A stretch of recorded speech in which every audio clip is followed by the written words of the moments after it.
বাংলাদেশে সিনিয়রদের প্রতি সম্মান রেখে বলি, আমি একমাত্র এখনো পর্যন্ত যে দুবার ভারত থেকে আমি মানে না অ্যাওয়ার্ড না, আমি ট্রেনিং করে এসেছি ধারাভাষ্যের উপরে ওখানকার সিনিয়র ধারাভাষ্যকারদের দ্বারা।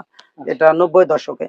তো আমার বাড়ি যেহেতু ভারতের পাশে, অর্থাৎ বর্ডারের পাশে যশোর, সে কারণে আমরা ওই বিনা পাসপোর্টে যাওয়ার একটা মানে টেন্ডেন্সি ছিল ওই সময় 90 দশকে, যেটা পরবর্তীতে বন্ধ হয়ে যায়। তো ওই সময় আমি দুবার ট্রেনিং করেছি, যেটা আমাকে খুব কাজে দিয়েছে। নতুনরা এই পেশায় উৎসাহ বোধ করবে কেন, এই বিষয়ে কিছু বলবেন? নতুনদের জন্য এই পেশাটা নেওয়াটা খুব চ্যালেঞ্জের, কারণ কি এখন যারা আসছে তারা হচ্ছে ক্রিকেট। হ্যাঁ, আপনি একটা খেলা দিয়ে আপনি কখনো প্রফেশনাল হতে পারবেন না। সারা বছর কয়টা ক্রিকেট ম্যাচ, পেশা হিসেবে নেওয়া যাবে না, এটা সম্ভব না।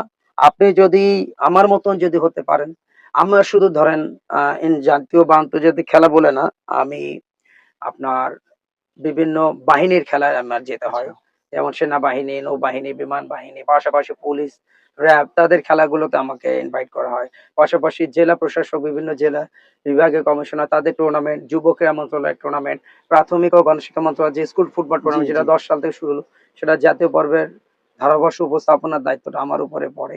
আর সবচেয়ে বড় জিনিস হচ্ছে যে লেগে থাকা। আপনি ধরেন এই যে আমরা এখন যেখানে বসে আছি, এটা আপনার বাড়ির একটা ছাদ, এখানে এই যে সুন্দর সুন্দর যে আপনি যে ফলস গাছগুলো রোপণ করেছেন, এটার কিন্তু এমনি এমনি ফল দিচ্ছে না, যত্ন লাগে, যত্ন করতে হয়, এটার সাথে লেগে থাকতে হয়। এবং ধারাভাষ্যটাও সেরকম, আপনি যদি ওটার সাথে লেগে থাকেন এবং তাহলে দেখা যাবে কি একটা সময় এখান থেকে কিন্তু আপনি ফলাফল করতে পারবেন, যেটা আমি এখন পাচ্ছি। কিন্তু অন্যরা কিন্তু এটাতে সাকসেস হতে পারছেন, তার কারণ হচ্ছে তারা কিন্তু ওই শুধু ফুটবল কেন্দ্রিক, কেউ বা ক্রিকেট কেন্দ্রিক পড়ে আছে। আচ্ছা, অবসরের চিন্তা যখন আসবে, এরকম কোনো পরিকল্পনা আছে যে কোনো এই ট্রেনিং সেন্টার বা কোনো প্রতিষ্ঠান করার, এরকম কোনো স্বপ্ন আছে কিনা আপনার?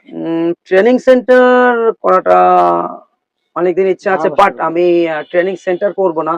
আমার যে বিষয়টা সেটা হচ্ছে আমি নতুনদের জন্য 7 দিনের বা 10 দিনের ট্রেনিং এর ব্যবস্থা আমি করব।